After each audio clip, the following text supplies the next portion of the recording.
di bawah AC. Zaman dulu orang belajar di bawah panasnya matahari. Sabar. Pahala sabar hanya didapatkan bagi orang yang sedang diuji. Alhamdulillah. Wassalatu wassalamu ala rasulillah.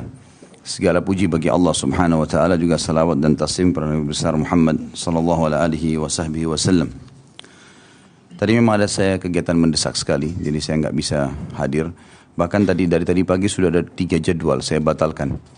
Jadi ini jadwal yang keempat saya, akhirnya alhamdulillah Allah masih mudahkan saya bisa datang.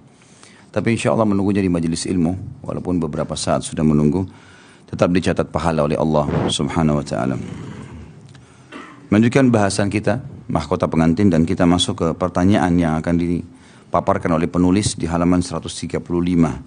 Bolehkah wanita mewarnai rambutnya untuk mempercantik diri di hadapan suami? Masalah rambut, teman-teman sekalian, adalah mahkota tubuh seseorang. Dan Nabi SAW memerintah laki-laki dan perempuan untuk merawat rambutnya. Sebagaimana dalam sebuah hadis yang sahih, man kana lahu sya'r falyukrimhu. Siapa yang Allah karuniai rambut, maka semestinya dia merawatnya, menjaganya.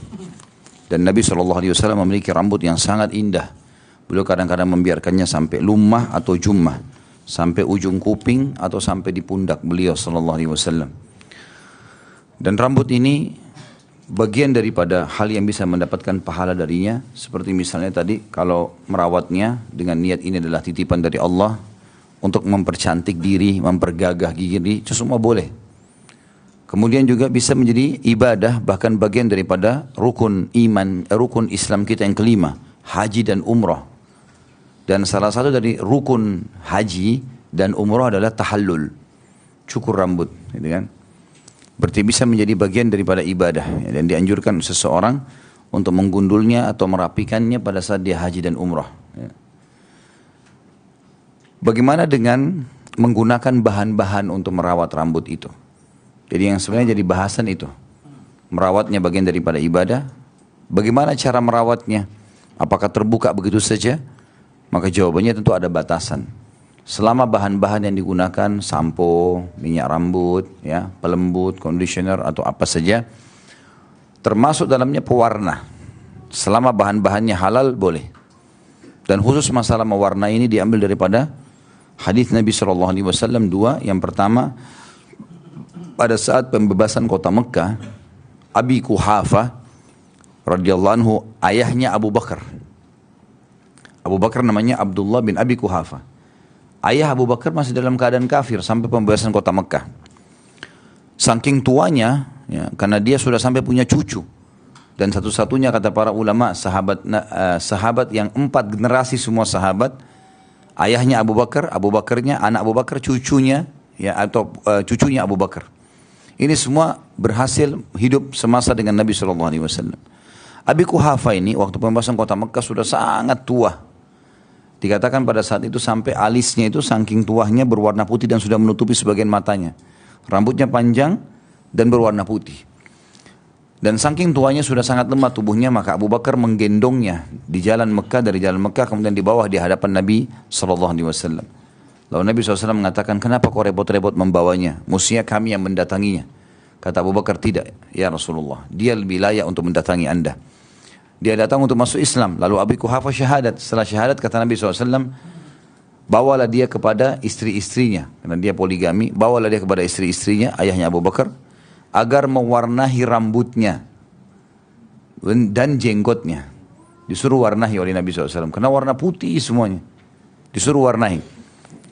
Tinggal warna yang boleh. Riwayat yang kedua, riwayat Abdullah bin Umar. Abdullah bin Umar masih muda.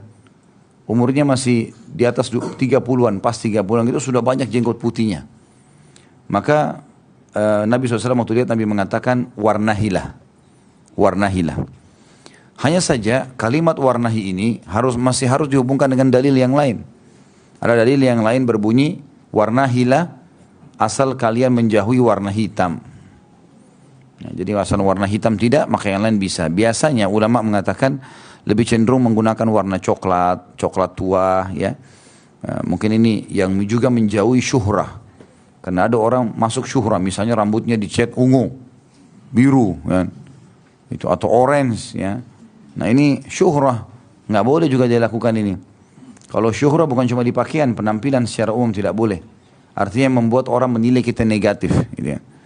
Tapi kalau selain daripada ini maka dibolehkan, dan ini dasar daripada masalah bolehnya mewarnai rambut. Terlebih lagi bagi perempuan yang memang keindahan dia lebih terlihat lagi di rambutnya kalau dia memperindah untuk suaminya.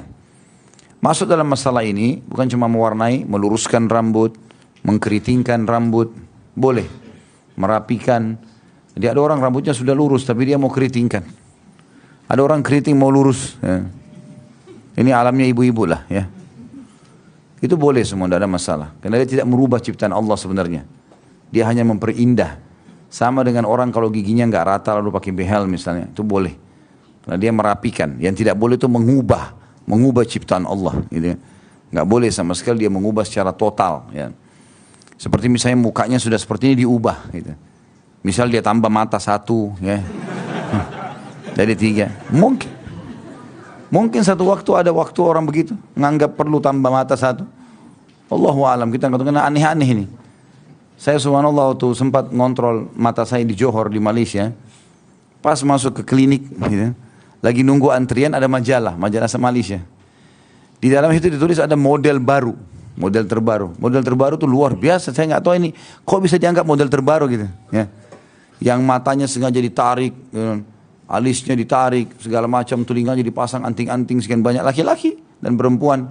Ya, kemudian bibirnya sengaja dibesarin, dikasih beban, ya sampai jatuh gitu kan. Dan segala macam ini saya nggak tahu ini model dari mana, tapi dianggap model gitu. Mukanya jadi berubah, ya. Manusia jadi berubah, Allahu a'lam jadi apa gitu. Ya. Tapi seperti itulah, mungkin. Nah ini nggak boleh. Mengubah ciptaan Allah seperti ini yang dimaksud tidak boleh. Tapi kalau hanya sekedar merapikan, ya menata, itu adalah hal-hal yang masih dibolehkan secara hal yang wajar. Masuk dalamnya masalah ini.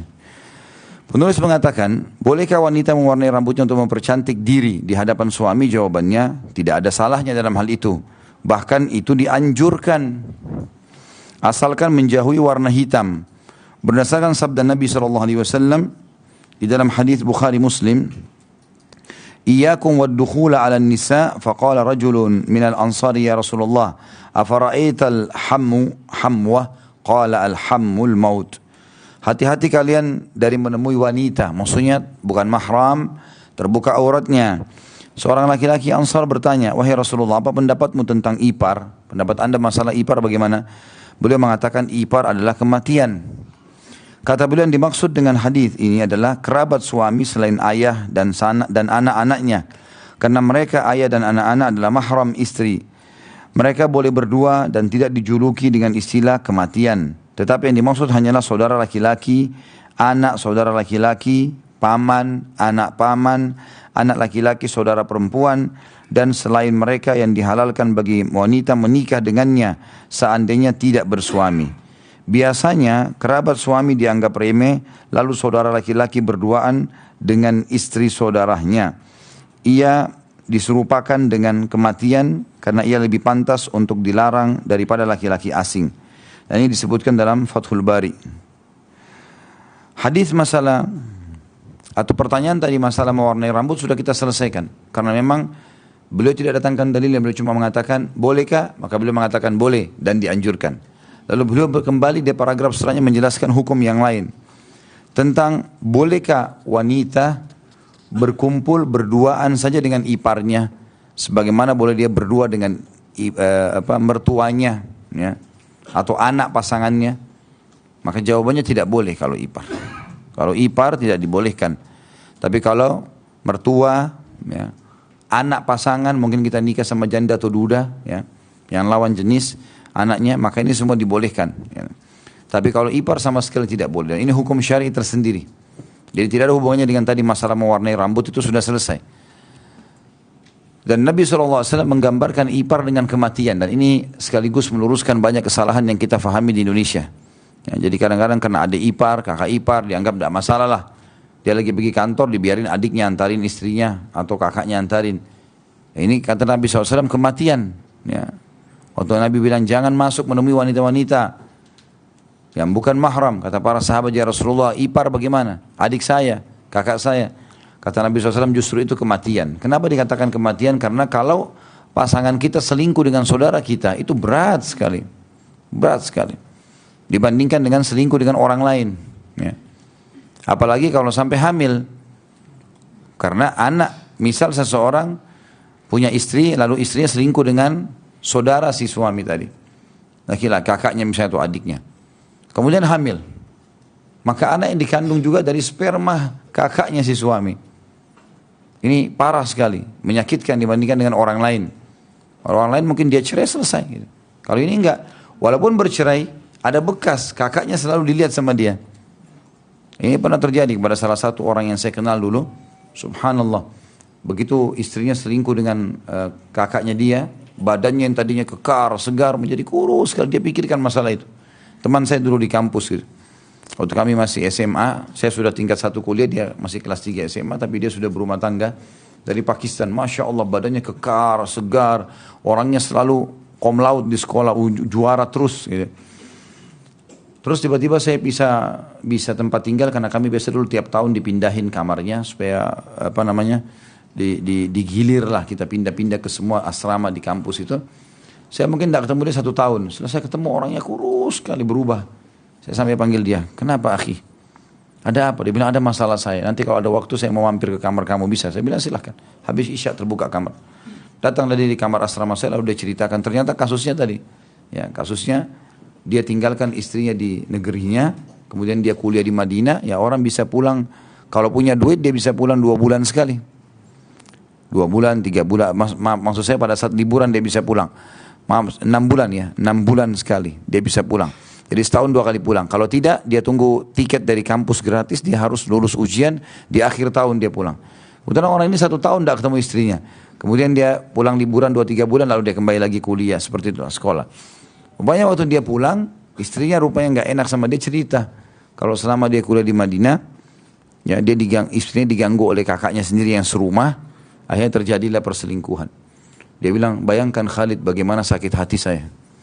Ini istri saya, ini kakak saya. Apa yang saya harus lakukan? Subhanallah, jadi saya memang berpikir hadis ini luar biasa. Menggambarkan ipar itu kematian. Karena bahaya, mungkin awalnya tidak. Mungkin pada saat kita minta tolong sama adik ipar atau kakak ipar, menemani pasangan kita, mungkin awalnya tidak terjadi apa-apa. Tapi syaitan menjaga itu. Mungkin dengan tidak sengaja, tersentuh, tidak sengaja ini, tidak sengaja itu. Terjadilah interaksi yang berbahaya. Bukan berarti kita tidak boleh interaksi sama ipar ya, tapi kalau berduaan ini yang dimaksud. Ini tidak dibolehkan sama sekali, atau dikenal dengan khalwat. Tapi kalau kita ketemu di acara keluarga, orang menanyakan kabar baik bagaimana, kemudian kita tinggalkan, itu tidak ada masalah. Penulis berkata, maksudnya bahwa kematian itu lebih baik bagi suami dan istri daripada ridha dengan masuknya saudara laki-laki suami saat suami tidak ada di rumah. Atau hati-hatilah dengan perkara ini, sebagaimana kalian berhati-hati terhadap kematian, atau bahwa ini bisa menyebabkan kalian terjerumus dalam perbuatan nista atau zina antara saudara suami dengan istri, yang benih-benihnya membawanya jatuh dalam hukuman had zina atau cambukan bagi wanita muhsanah ya, muhsanah artinya sudah menikah. Kalau laki-laki muhsan. Tentu beda hukumnya ya. Kalau ada laki-laki dalam Islam dan perempuan yang berzina belum nikah, maka hukumnya dicambuk 100 derah dan diasingkan 1 tahun. Kalau dia sudah menikah, maka hukumannya dirajam. Sekali lagi, jadi kalau misalnya ada seorang muslim dan muslimah, satu waktu, ini contoh saja, mudah-mudahan tidak terjadi. Ada seorang muslim dan muslimah umurnya berzina di umur 15 tahun, atau dia berzina di umur 60 tahun. Salah satunya, masih muda sekali atau sudah tua. Tapi belum pernah menikah. Ya, gadis tua atau bujang tua ini terus dia berzina. Hukumnya dicambuk tetap. Kalau ada orang pernah menikah, walaupun 14 tahun dia pernah menikah, maka hukumannya adalah dirajam. Muhsan. Ya, dirajam. Ya. Mungkin bisa maju kali. Teman-teman bisa maju, kasih tempat.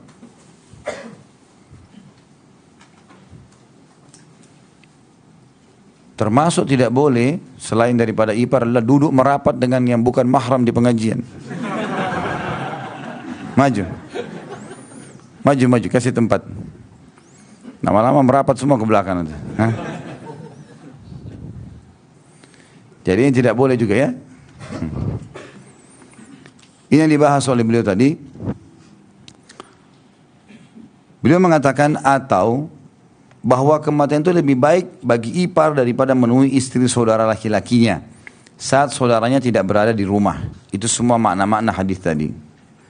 Di sini mungkin ada orang yang mengatakan mengapa sedemikian bingung dan ragu, padahal sebagian ibu mengatakan saudara laki-laki, suami atau ipar, sekiranya istri saudaranya telanjang, niscaya ia akan menutupinya dengan pakaiannya. Jadi mengapa sedemikian bimbang dan ragu? Kalian membuka pintu dengan cara ini untuk orang ini. Ya. Kami jawab, hadis mulia ini bukan muatan kami, bukan hasil akal dan pengalaman kami. Tapi ini adalah hadis Nabi SAW yang tak pernah berkata berdasarkan hawa nafsunya. Perkataannya hanyalah wahyu yang diwahyukan kepadanya. Zat yang telah menciptakan makhluk lebih tahu tentang mereka berikut jiwanya. Dialah yang telah memperingatkan kita agar hati-hati dari masuknya kerabat suami pada istri saat suami tidak berada di rumah lewat lisan Rasulnya SAW. Apakah kalian lebih tahu ataukah Allah? Orang mukmin itu wajib mengatakan kami mendengar dan kami patuh. Kita tidak mengatakan seperti yang dikatakan kaum Yahudi, saudara kerah dan babi. Ya, ini ada istilah. Jadi memang orang-orang Yahudi diberikan julukan oleh Nabi SAW saudaranya kerah dan babi. Karena ada di antara mereka yang pernah dikutuk oleh Allah, dikenal dengan Ashabus Sabt, yang mengotot mancing hari Sabtu, Allah kutuk menjadi kera dan babi. Ya. Maka keluarlah istilah itu. Kami dengar dan kami durhaka. Begitu perkataan orang Yahudi. Kami dengar ayat-ayat Allah, tapi kami durhaka. Kami enggak mau ikut. Kalau kita enggak, kita mengatakan kami dengar dan kami patuh. Di samping itu, berbagai surat kabar mengabarkan tiap harinya kisah-kisah tentang saudara membunuh saudaranya setelah perselingkuhan dengan istri saudaranya terbongkar. Kisah-kisah percintaan seorang teman dengan istri temannya dan konspirasi pembunuhan dan banyak lagi untuk disebutkan. Karenanya berhati-hatilah hai saudaraku terhadap masuknya kerabat suami atau temannya saat suami sedang tidak berada di rumah. Ini yakni tidak memasukkannya ke dalam rumah adalah salah satu hak suami atas istrinya. Jika terjadi perselisihan antara suami istri, kepada siapakah mereka berhakim? Ini pertanyaan lain lagi. Jadi tadi poin tentang perempuan boleh dandan, boleh. Merawat rambut, boleh. Sudah selesai. Bahasan yang selanjutnya adalah masalah hukum ipar. Bertemunya wanita dengan saudara atau kakak atau adik suaminya. Atau kita bisa balik juga ya. Boleh juga kita balik. Si laki-laki suami bertemu dengan adik atau kakak istrinya. Sama. Dua-duanya fitnah. Saya tahu benar ada kasus rumah tangga yang kebetulan saya juga termasuk ikut dalam memecahkan pada saat itu. Jadi ada seseorang menikah kemudian tinggal di luar negeri. Bukan tinggal di Indonesia, tinggal di luar negeri. Kemudian adiknya si perempuan ini si istri, rupanya di Indonesia pergaulannya bebas sekali. Maka oleh kerabatnya dikirim, suruh titipin di rumahnya. Iparnya tadi, suruh itu di rumah. Ini kakak, ini adik. Adik sudah nikah, si kakak belum gitu. Maka ini dikirim ke sini gitu.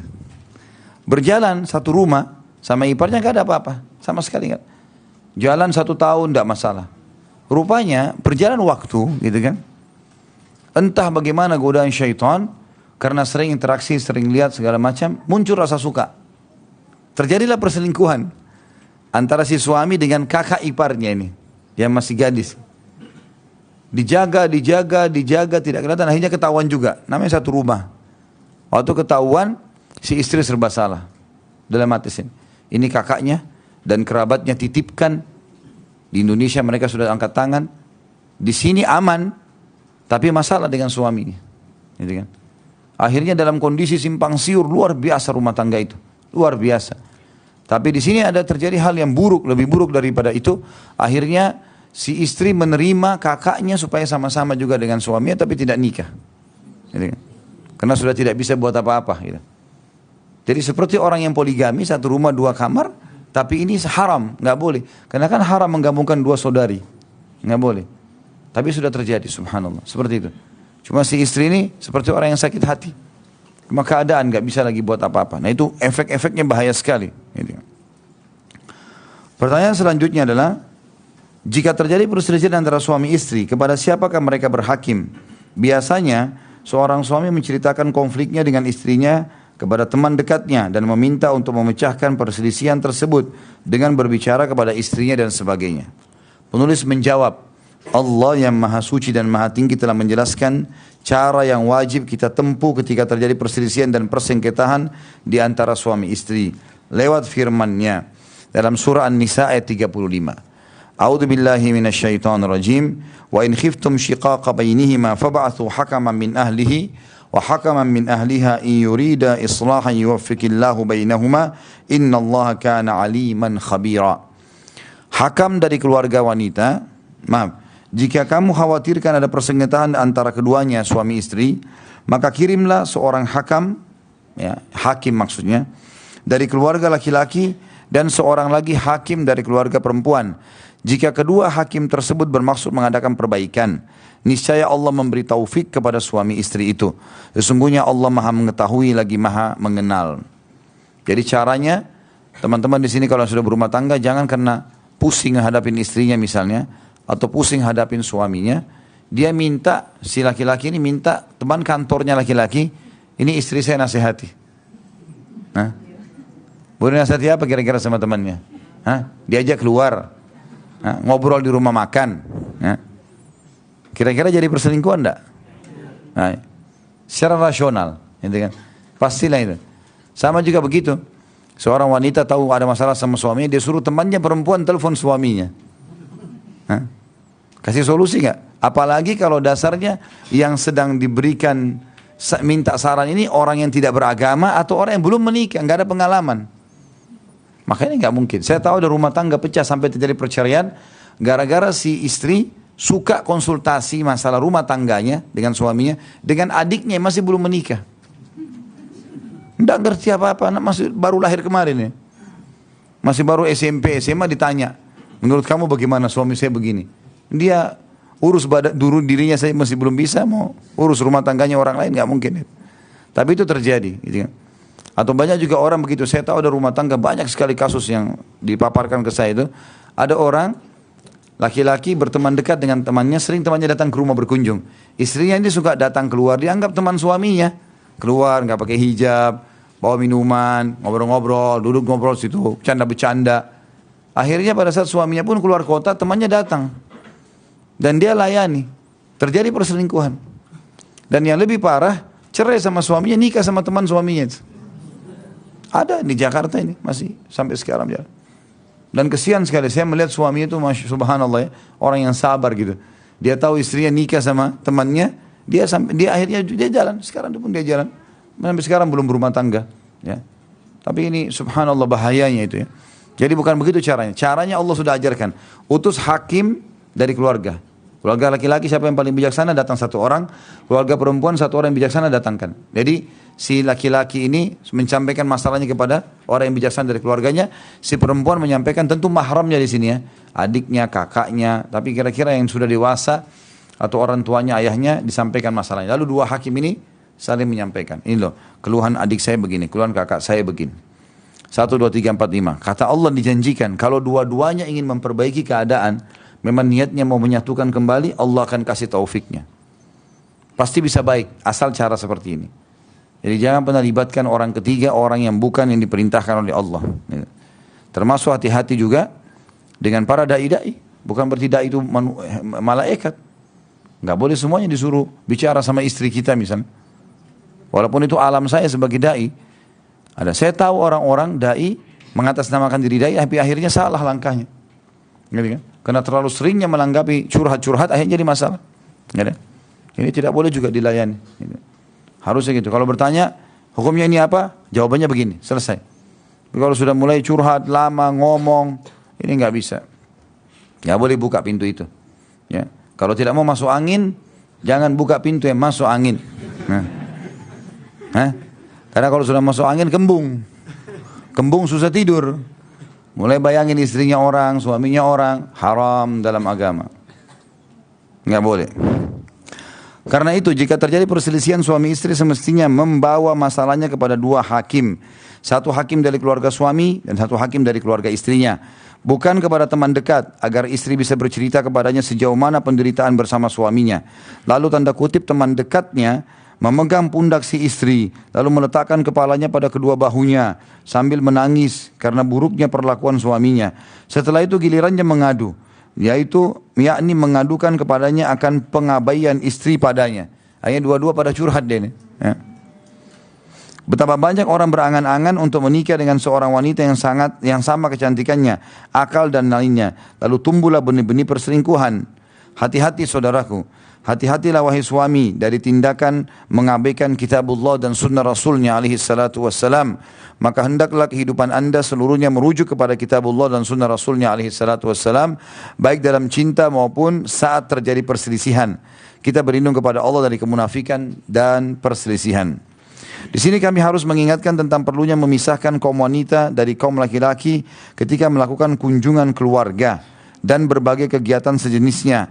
Seringkali kita melihat laki-laki membawa istrinya saat bertandan ke rumah salah satu temannya untuk saling kenal di antara para istri. Lalu kaum wanita duduk bersama kaum pria dan mata saling memandang. Masing-masing laki-laki memandang istri temannya. Dan bisa jadi salah satunya tanda kutip bersedih karena kurangnya kecantikan istrinya. Jika dibandingkan kecantikan dimiliki istri temannya, akibatnya ia mulai tidak suka atau benci pada istrinya sendiri. Atau seorang wanita memandang suami temannya, lalu ia bersedih saat melihat bagaimana suami yang pengasih itu memperlakukan istrinya. Bagaimana ia bersikap mesra dengannya, memuji kecantikannya dan bermuamalah dengan baik bersama istrinya. Namun mengapa hal ini tidak terjadi dari suami dan begitulah seterusnya. Yang lebih parah akan terjadi campur baur yang terlarang antara kaum laki-laki dan kaum wanita. Dan membangkitkan kecemburuan di antara kaum wanita. Karena ketika perempuan yang satu melihat bahwa perempuan lain memakai pakaian terbagus, memasang anting-anting di telinganya, di tangannya terdapat emas seberat sekian, ditambah lagi keberadaan suaminya yang penuh cinta dan menyenangkan, serta tidak pernah menyuruh dan mengeraskan suaranya, penuh kelembutan dan berpendidikan, lalu ia pun mulai membandingkan dengan suaminya. Jadi ini bahayanya. Artinya boleh saja saya ngajak istri saya ke rumah teman saya, lalu istri saya ketemu sama istrinya, ya sudah, mereka duduk ngobrol kenalan, itu nggak apa-apa. Tapi duduk ngobrol sama kita sama-sama rame-rame, ini yang dilarang kata penulis. Karena khawatirnya kalau duduk berempat misalnya, lalu istrinya ini melihat suaminya sana, ya istri sana melihat suaminya yang ini. Terjadilah penilaian-penilaian. Ya. Ini bahaya dan ini banyak terjadi. Ini tidak boleh teman-teman sekalian, tidak boleh sama sekali. Jangan lakukan. Kalau ada pun pertemuan dengan teman-teman, biarkan perempuan duduk sendiri, laki-laki duduk sendiri. Itu jauh lebih aman. Karena tatapan mata tidak bisa dikontrol. Orang bisa melihat salah. Akhirnya kita nilai pasangan kita kurang. Gitu kan? Kata para ulama, salah satu hikmah daripada hijab, perempuan berjilbab apalagi sampai bersyadar, adalah menghilangkan kejenuhan dari pasangan yang bisa saja melihat wanita lain, akhirnya menganggap lebih dari istrinya. Di luar pakai cadar, pakai jilbab besar. Begitu tiba di rumah dibuka, berubah penampilannya. Dan laki-laki berpengaruh dengan pandangan-pandangan seperti itu. Ya. Maka itu hikmah-hikmah syar'i. Sehingga dia pada saat masuk di rumah, dia lihat istrinya waktu buka abaya atau buka jilbabnya. Seperti orang yang berbeda tadi yang waktu dia temani jalan. Gitu kan, berbeda. Dan juga hikmah syar'i kenapa perempuan disuruh berhijab. Agar jangan orang lain menilainya. Baik itu negatif ataupun positif. Ya. Sama halnya juga, selain kumpul begini saja nggak boleh, apalagi menceritakan kelebihan-kelebihan pasangan, terutama dalam masalah biologis. Ini nggak boleh sama sekali. Oh suami saya itu begini, begitu, hebat segala macam. Istri saya itu begini, kalau diceritain seperti temannya lihat pasangannya. Ini kata Nabi SAW, manusia yang paling buruk di antara kalian adalah orang yang telah menggauli pasangannya, ya istrinya, dan istrinya juga sudah bergaul dengannya, kemudian dia mengekspos itu. Kata Asma binti Yazid radhiyallahu anha, sahabiat Nabi, ya Rasulullah, sungguh kaum laki-laki dan perempuan melakukan itu sekarang di Madinah. Sahabat ini ada yang melakukannya. Kata Nabi SAW, jangan kalian lakukan, tinggalkan segera. Karena itu seperti syaitan laki-laki dan syaitan perempuan ketemu di jalanan, lalu mereka berzina depan umum, lalu dilihat oleh semua orang. Jadi nggak boleh kita ceritakan. Allah kasih kita pasangan lebih, alhamdulillah, gitu kan. Ya udah kita nikmati saja sudah, seperti itulah. Sekarang kita masuk teman-teman, hak istri atas suami. Ada pertanyaan nggak tadi berhubungan dengan itu? Baru satu. Ini yang lama. Baik, sebelum masuk kepada hak istri pada suami, kalau masih ada waktu, insya Allah saya coba baca dulu. Kalau menikah tapi tidak satu rumah untuk sementara karena kondisi, apakah tetap sah? Apa ini kondisinya dulu? Kalau pernikahannya sah, habis akad nikah, kemudian mereka tidak serumah, sah pernikahannya. Tapi dia dulu uzurnya apa nih? Apa uzur? Kalau ada misalnya orang yang menikah lalu dia kasih syarat, saya mau nikah sama kamu tapi jangan sentuh saya. Misal perempuan bilang begitu, ini batal dari awal ini. Ada apa menikah tidak boleh disentuh? Atau laki-laki kasih syarat, saya mau nikah sama kamu tapi saya tidak mau punya anak. Tidak bisa. Salah satu tujuan nikah punya anak. Jadi dulu apa ini? Apa alasannya? Kenapa? Kalau misal mereka memang bisa negeri, ya, memang jauh. Misalnya si perempuan ini ada di Indonesia misalnya, terus si laki-laki ini di luar negeri. Kemudian kebetulan ayahnya si perempuan lagi ke luar negeri, ketemu di sana misalnya. Kemudian dia menikah, lamar, akad nikah. Dilakukan akad nikah misalnya di Mekah, di mana. Sah pernikahannya. Mereka belum bisa kumpul. Tunggu si suami misalnya libur kantor, libur kerja, baru dia pulang setahun lagi, 6 bulan lagi. Maka sah saja. Itu ada uzurnya. Ya, tapi kalau kayak tadi yang saya bahasakan itu tidak mau disentuh misalnya, tidak mau hamil dulu, ini tidak bisa, batal ini. Ya, batal ini. Apa hukumnya suami menunda memberi uang nafkah kepada istri padahal dia mampu? Dan bagaimana suami yang mengurangi uang nafkah istrinya tanpa persetujuan istri padahal dia mampu? Kalau pertanyaan pertama, nggak boleh, haram, berdosa. Suami nggak boleh menunda memberikan nafkah kalau tidak ada udzur syar'i. Dia sudah tahu misalnya setiap tanggal 1 dia harus berikan nafkah karena kebutuhan rumah, bayar listrik, bayar ini, bayar itu semua. Dia nggak boleh tunda kalau dia mampu. Kalau dia tidak mampu itu lain hukumnya. Gitu kan? Kata Nabi SAW dalam hadis sahih riwayat Abu Daud, kafa bil mar'i ithman an yudayyi'ah may yakutuh. Sungguh berat dosa orang-orang yang sengaja membekalikan apa yang telah diwajibkan untuk dia berikan nafkah kepadanya. Kalau masalah mengurangi nafkah, itu kita lihat dulu masalahnya. Kenapa? Mungkin memang keadaan ekonominya suami lagi turun. Mungkin memang pengeluaran selama ini istrinya besar. Mungkin. Ya. Misal selama ini dia kasih uang 20 juta per bulan. Ya. Kenapa us? Bakhil. Kenapa? Tidak mau kasih istri 20 juta? Kenapa langsung usin? Itu sedekah yang paling besar.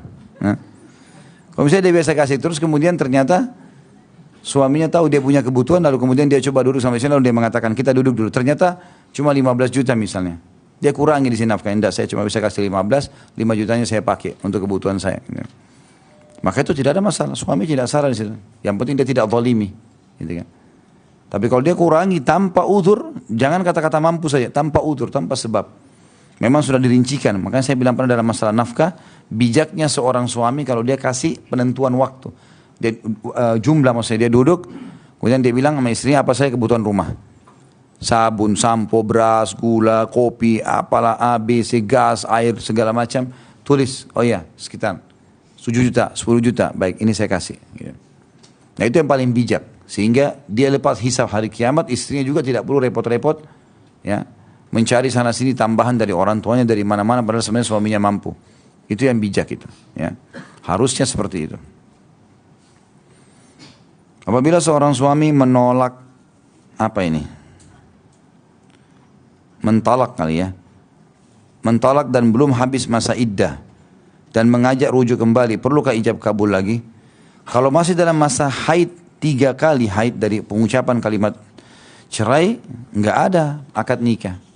Langsung rujuk saja. Rujuk itu bisa saling maaf, bisa berhubungan biologis, sudah langsung rujuk. Tidak harus ada lafaz khusus. Kita rujuk ya, nggak ada. Tapi kalau sudah lewat 3 kali masa haid, harus ijab kabul baru. Seperti waktu awal nikah. Ijab kabul baru, kemudian ada mahar, ada 2 saksi, ada segala macam itu. Ya. Dan bagi orang yang cerai, kemudian rujuk di masa iddah, lebih besar pahalanya dibandingkan rujuk setelah masa iddah. Ya. Misal ada perempuan begini, oh setahu saya hukum syar'i, kalau lewat masa iddah, kalau suami saya mau rujuk, saya harus dapat mahar lagi. Udah saya tunggu aja sampai masa iddah. Misal. Nah, ini contoh saja. Ya. Maka ini pahalanya lebih sedikit. Lebih besar pahalanya kalau rujuk pada saat itu. Karena dalam Al-Quran Allah menyebutkan tentang masalah keutamaan rujuk di masa iddah. Dan Allah mengatakan وَبُعُولَتُهُنَّ أَحَقُّ بِرَدِّهِنَّ فِي ذَلِكَ إِنْ أَرَادُوا إِصْلَاحًا. Dan para suami lebih berhak untuk merujuki mereka di masa-masa iddah itu, masa penantian itu. Kalau mereka mau memperbaiki keadaan, jadi pahalanya lebih besar. Pernikahan yang sesuai syari itu bagaimana? Sedangkan orang tua masih awam. Mengenai pernikahan syari dan ta'aruf, masa ta'aruf sampai pernikahan itu jangkanya berapa lama? Ini kayaknya sudah lama kita jawab, sudah dulu ya. Baiklah. Pernikahan sesuai dengan syar'i ada 5 syarat. Yang pertama, tidak boleh ada pelanggaran agama. Itu dulu. Dalam acaranya. Tidak boleh ada pelanggaran agama di sini. Dalam arti kata, tidak boleh ada musik, ya, kecuali gendang atau rebana yang dibolehkan bagi kaum wanita. Tidak boleh ada penyanyi-penyanyi perempuan yang terbuka auratnya. Tidak boleh ada ikhtilat, bercampur baur laki-laki perempuan. Dan saya sudah pernah kasih solusinya pada saat kita jelaskan tata cara pernikahan Islami. Dengan cara jamnya dipisahin itu paling tepat. Misal tamu laki-laki sama mempelai laki-laki jam 10 sampai jam 12 siang. Kita booking masjid atau kita tempat gedung acara dari jam 10 sampai asar misalnya. Nanti sampai duhur laki-laki sudah bubar, mempelai laki-laki yang temanin. Makan segala macam selesai. Perempuan datang dengan mempelai perempuan, tamu perempuan dari duhur sampai asar. Seperti itulah.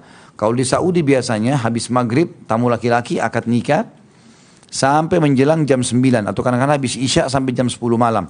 Dari jam 10 malam sampai jam 2 malam acara perempuan. Di Saudi biasa begitu sampai mereka agak malam kalau acara perkawinan. Ini biasanya ya. Tapi yang jelas itu dipisah. Kemudian yang kedua harus ada wali wanita. Syarat pernikahan syar'i ada wali. Wali adalah ayahnya, ayah kandungnya. Kalau nggak ada baru dari keluarga ayah, pamannya, ya, saudara laki-lakinya, atau bisa juga anaknya kalau sudah balik. Kalau dia janda misalnya. Yang ketiga, harus ada mahar dan kalimat ijab kabul. Mahar dan kalimat ijab kabul. Dan mahar adalah yang paling sederhana, paling berkah. Dan yang keempat, 2 saksi. Boleh dari pihak laki-laki atau pihak perempuan. 2 saksi terpercaya. Yang kelima diiklankan. Ini diiklankan artinya sesuai dengan sabda Nabi SAW kepada Abdurrahman bin Auf, aulim walau bisyad. Iklankan walaupun hanya dengan seekor kambing saja. Kalau mengenai pernikahan syari atau ta'aruf, berapa lamakah masa ta'aruf sampai pernikahan? Nggak ada berapa lama. Sahabat itu kalau lihat, suka, lihat pihak keluarga laki-laki ayahnya, pihak ayahnya si perempuan ini, oh ini akan menurunkan fisik anak-anak saya. Secara umum, oh tinggi besar, putih kah, hitam kah, itu fisikal dari keluarga ayah, pasangan kita. Secara karakter keluarga ibu, udah kenali keluarga ibunya, oh keluarga ibunya ini umumnya orang baik-baik misalnya. Ya udah itu sudah umum sifatnya keluarga. Secara fisik keluarga ayah, secara karakter keluarga ibu. Kemudian mereka melamar dan menikah. Jadi pagi suka, siang melamar, nikah, malam suami istri.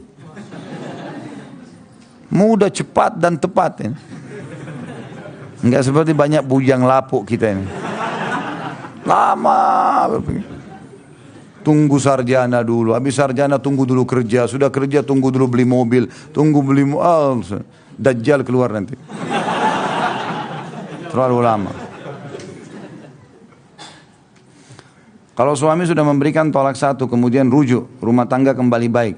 Setelah itu terjadi pertengkaran sehingga suami mengeluarkan opsi pisah dan meminta si istri untuk mengurusnya. Kondisi sekarang suami memulangkan istri dengan maksud istri dinasihati oleh orang tuanya. Sekarang sudah 3 kali haid. Pernah rumah tangganya 3 kali haid. Rumah tangganya belum terselesaikan. Apa yang harus dilakukan oleh sang istri? Mengingat untuk mengurus perceraian belum punya waktu. Sang suami sering memulangkan istri ke orang tua untuk dinasihati oleh orang tua istri. Setelah dinasihati orang tuanya kemudian balik ke rumah suaminya. Kalau minta nasihat mertua bagus itu, nggak masalah. Karena tentu orang tua pasangan lebih tahu tentang siapa dia kan. Sebagai orang tua ini anaknya.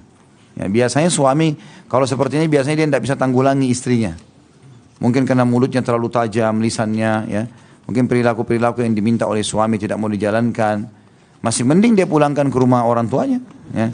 Hanya minta nasihat, gitu kan. Kalau diusir saya dari rumah kan bahaya nih. Malah tidak baik, tidak santun ya. Kalau ini saya lihat masih positif saja, memulangkan ke rumah orang tua, diberi nasihat.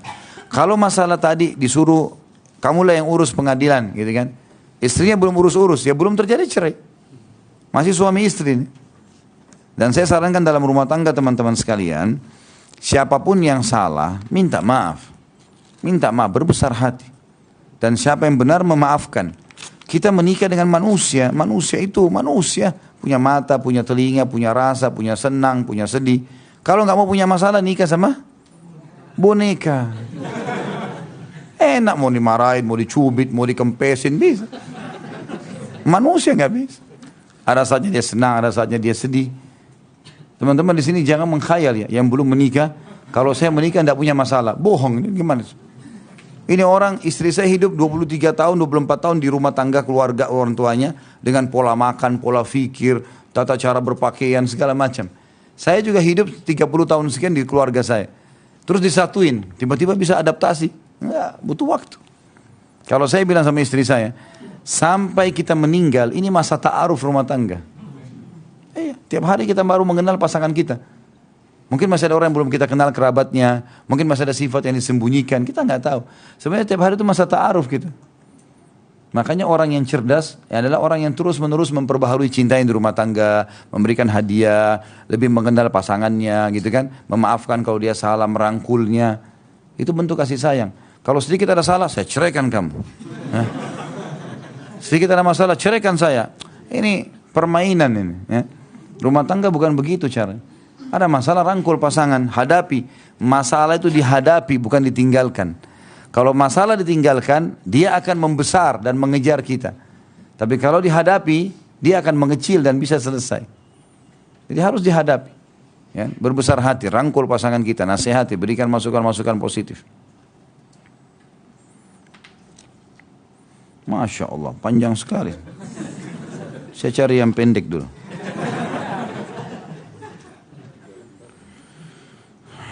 Jika suami, terus dari tadi jika suami.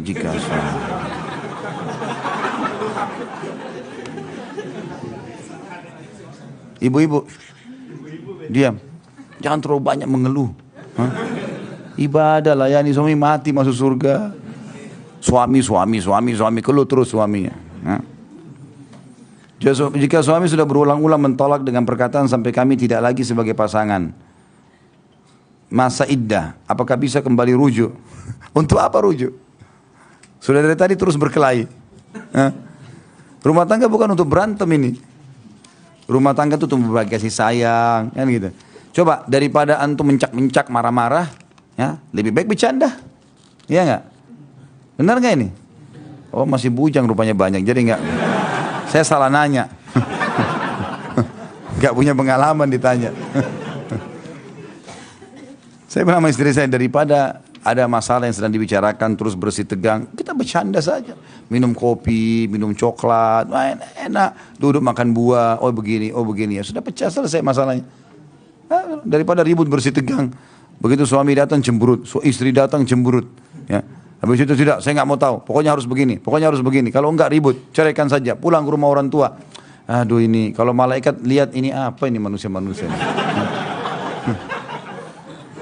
Saya mau catat pahala nggak jadi, berantem terus. Bagaimana hukumnya jika seorang suami lagi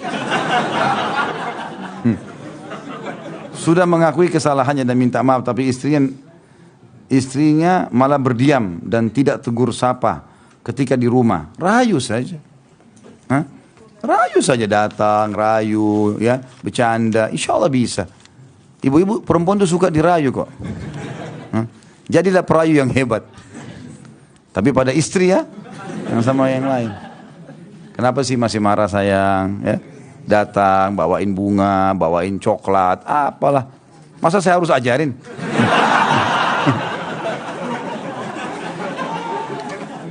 Nanti tahu rahasia saya nanti.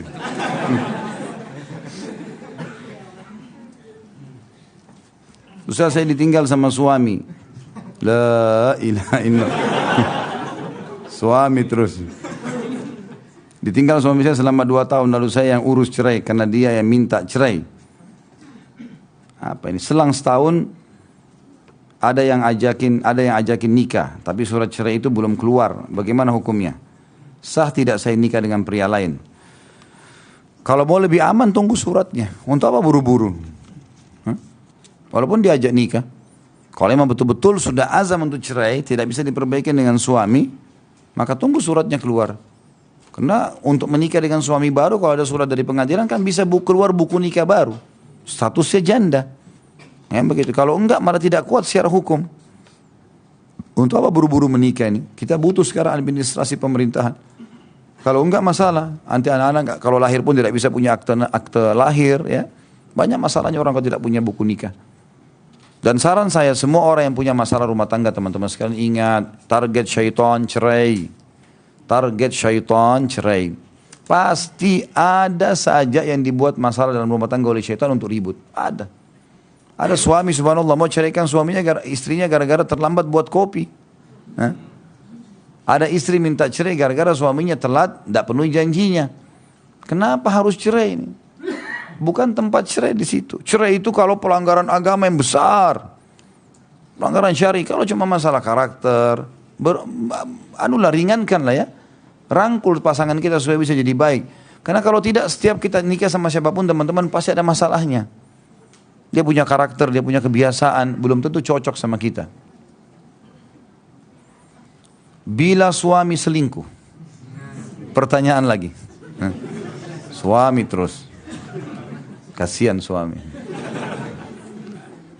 Dan istri balas selingkuh juga. Terus si istri belum cerai, dia kawin lagi dengan laki-laki lain. La haula wala quwata illa billah. Tapi sekarang minta balik lagi pada suaminya. Pertanyaan, bagaimana hukumnya? Apa suami boleh menerimanya kembali? Ditanya pendapat saya pribadi atau hukum syar'i ini? Hah? Syar'i atau pendapat pribadi? Dua-duanya. Kalau saya begini saya nggak kembali. Kalau saya punya kejantanan pribadi, nggak bisa. Dia selingkuh sama laki-laki lain masih status istri saya, kemudian dia mau kembali, enggak. Silakan cari jalan lain. Masih banyak wanita. Laki-laki? Kalau enggak begitu sifatnya, sunat 2 kali.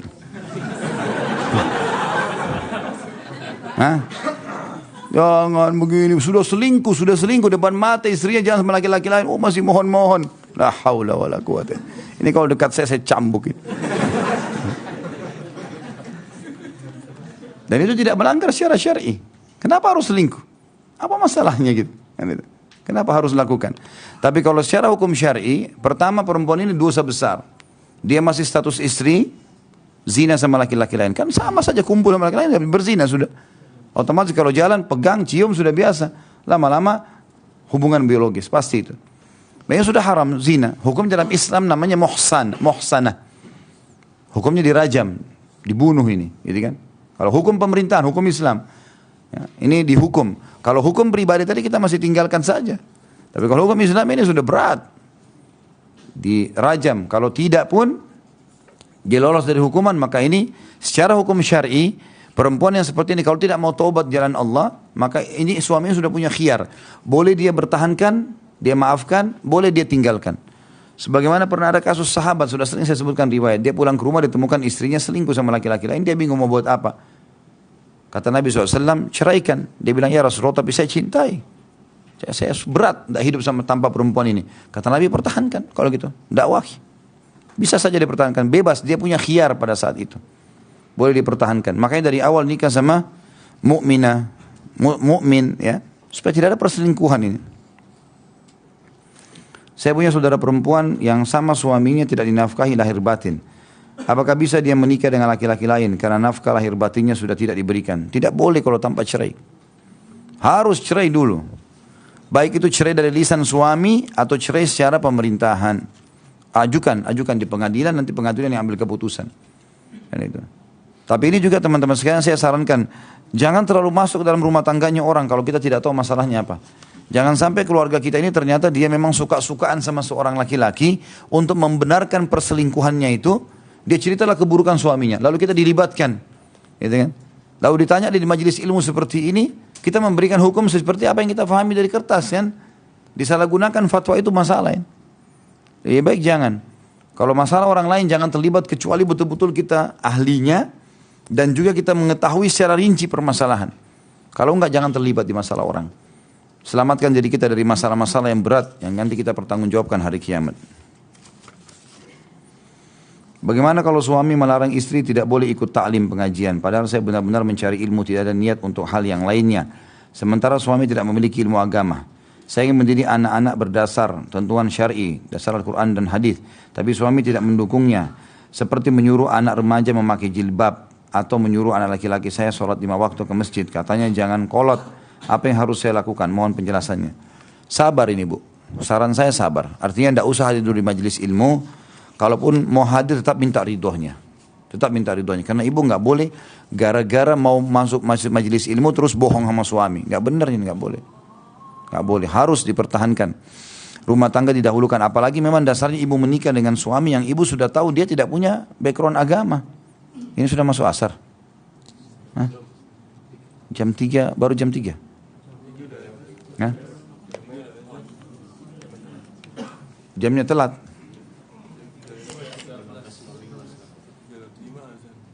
Kalau saya 2 menit lagi. Baru jam 3:03. Baiklah, ini pertanyaannya. Saya status sudah menikah, tapi suami saya sekarang masih status menikah dengan seorang perempuan Nasrani. Dulu perempuan itu saat mau menikah masuk Islam. Tapi setelah menikah kembali ke agamanya. Sekarang suami saya masih, apa ini?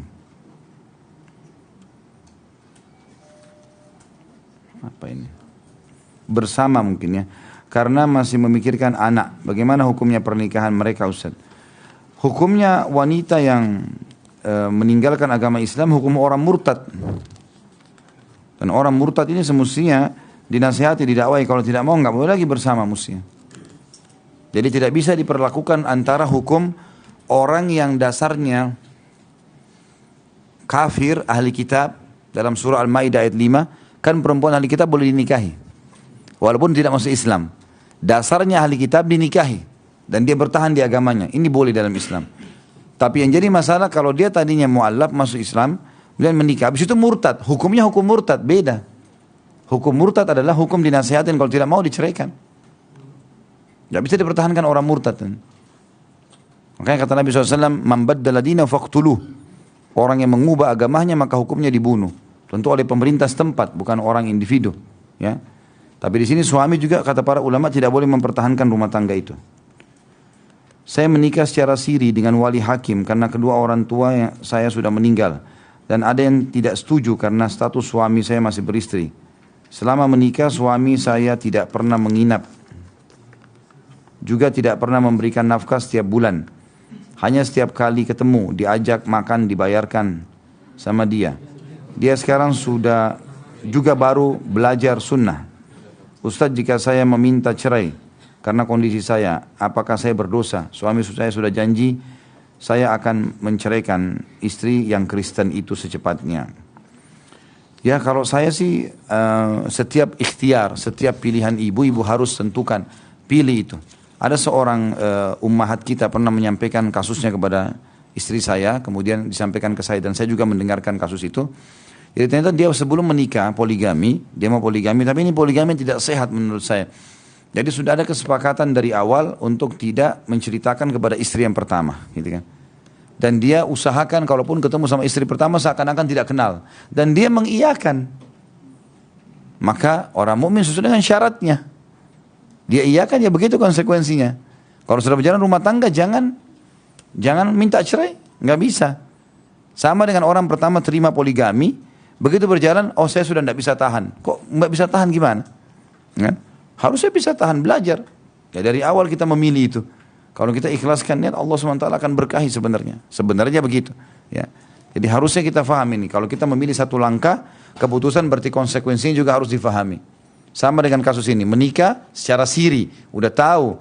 Ya, orang itu ada istrinya, dia tidak mau beritahukan kepada istrinya. Dan dia bilang, nanti saya akan ceraikan istri saya yang Kristen. Itu nanti. Nanti kapan? Allahu alam, 70 tahun lagi. Kata-kata nanti ini mubham, tidak jelas. Makanya harus diperjelas statusnya. Allahu alam. Baik, mungkin begitu saja insyaAllah bahasan kita. Ini untuk dibagi. Siapa yang mau menikah bulan ini? Hah? Yang bujang saya tanya ini. Atau yang gadis, ada yang mau menikah bulan ini? Tidak ada. Mau saya nggak tanya. Sudah jelas mau nikah. Saya mau kasih buku Bulughul Maram tebal. Nggak ada. Ya Allah. 2 bulan lagi. Hah? 3 bulan lagi.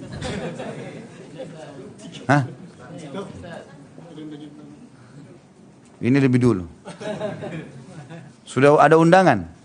Belum, baru ketemu walinya. Oh enggak, saya mau yang sudah mau nikah. Belum juga? Ngaku-ngaku. Hah? Sudah ada undangan? Oh, baik. Fadhal.